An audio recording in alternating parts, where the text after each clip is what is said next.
in Torrevieja today. It's Thursday. I thought I'd do a little update video. I'm doing seeing some people, so I thought I'd go for a tostada first of all. Now, where I went for the tostada is probably the best place to get a fresh, and when I mean fresh bread tostada that has tomato, tuna, and it's at the entrance to the indoor market. The market that is not what it used to be, but the tostada was brilliant. Hola, tostada, tomate y atún, café con leche. Sí, gracias.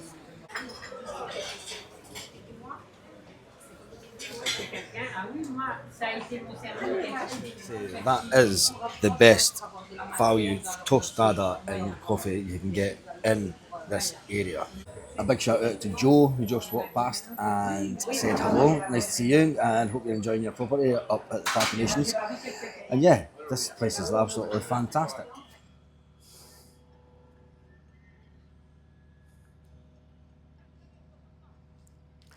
I do miss coming down here. I used to come down here with Ginny every day. I used to come down here. She would try and chase the fish in the water. Hello, little man. How are you? Anyway, while we're here, I'm going to have a little nose over here to see how the building works is going on and how far it is to completion. It is nice down here. I do like it. Oh, it looks like they've built a little bit over there for fixing boats in the Marina.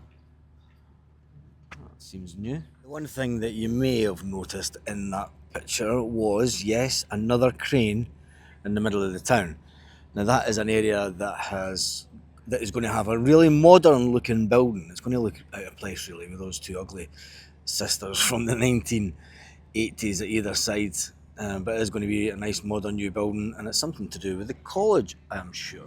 So these huts are new, obviously, for the workers, and we're going to get the builders moving in now that the majority of the groundworks is completed. I love the fact that even a year, almost 2 years into the build, people still try and get parked down here. And anybody that knows this place knows that there's not been any parking down here for a long time.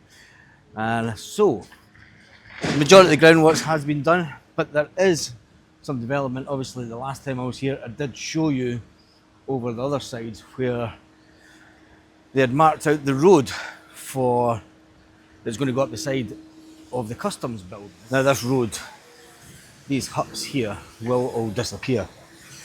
These huts here will disappear and there'll be a road. There will be a road going up the side of the building, and that will take you into the new parking facility. There will be a new parking facility.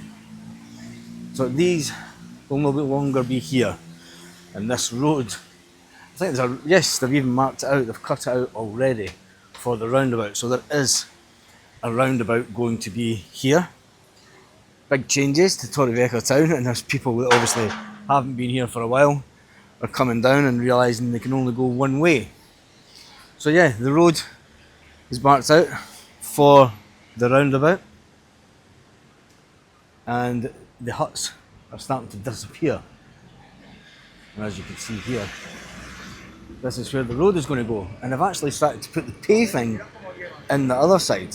So they have started to put the pavement in, they are starting to do more groundworks, as you can see there, and some of the huts have been moved. So some of the huts have been moved, so it's going to be interesting to see where they're going. But yeah, it's coming on nicely, as they say. So the rest of these huts will still be down this side. And not a lot of them open just yet. It's in the afternoon, it's early afternoon. But then you can see the walkway for the new. So I wonder how many of the huts are going to get moved to that side. It's going to be interesting because they're doing away with this bit altogether. So the huts are being moved to that side and getting rebuilt. And a nice new pathway with old wooden huts. You'd think they would just build new huts, wouldn't they? It'd be a lot easier just to build brand new huts, but I suppose it is what it is. recycle and all that. So we'll take a walk further down to the seafront, and then we'll look at the building site from the other side. It's interesting because I have seen a lot of the hut owners seems to have changed hands, unless it's just new staff. But now there looks to be a change of some of the huts have changed what they used to sell, which has been interesting. I always like market traders. I think it's one of the best ways that any one person can have a little side income or even a main job.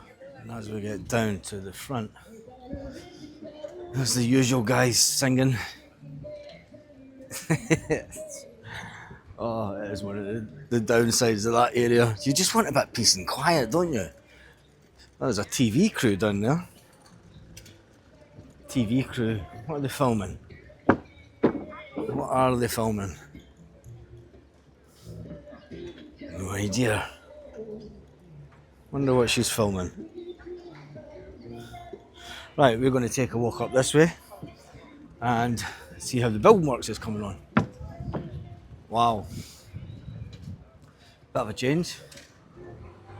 Looks like... Oh, and look, they've got rid of all the muck. They've got rid of all the dirt. Does that mean that they're going to try and get the fairgrounds back for the summer? Because you remember they did say that this area here will be back in use for the fairgrounds for March this year. But it is not. They still have the code for the map to take you where the fairground actually is. But they are starting to clear the land, which is a big development. A big development. And they're getting the last quarter of the underground parking. They are coming on with that, as you see. And the thing is, as soon as they've completed the underground parking, it's full steam ahead. Because you know what the Spanish are like once they start building the outsides of buildings. I mean, they just throw the brick up. So it could still be on track for completion in December of this year. I think the big loss to the town is the fact that the fairground isn't here this year again, and there's no parking. So in July, August, the town is absolutely mobbed with Spanish come down and come to the market. They used to park in the car park that was right behind it. They'd come down, they'd have food, they'd go to the fairground and they'd be there till just after midnight. But then that's not there again this year. We noticed the effect it had last summer on the town, the fact that there's businesses that have closed because it wasn't financially viable. Restaurants that have closed, that decided, look, it's not financially viable with the way the town currently is. And that's just an honest truth opinion. You know, there's no use trying to butter up Torrevieja to be all this fantastic place, but a lot of businesses are struggling down this area at the moment. And people say, oh, it's because the Brits aren't there, but that's BS as far as I'm concerned, because the Brits don't sustain the tourism in this area any longer. It's busy enough without them. So, on that note, let's have a walk along the front. So join me in the next video. And on that note, hasta luego.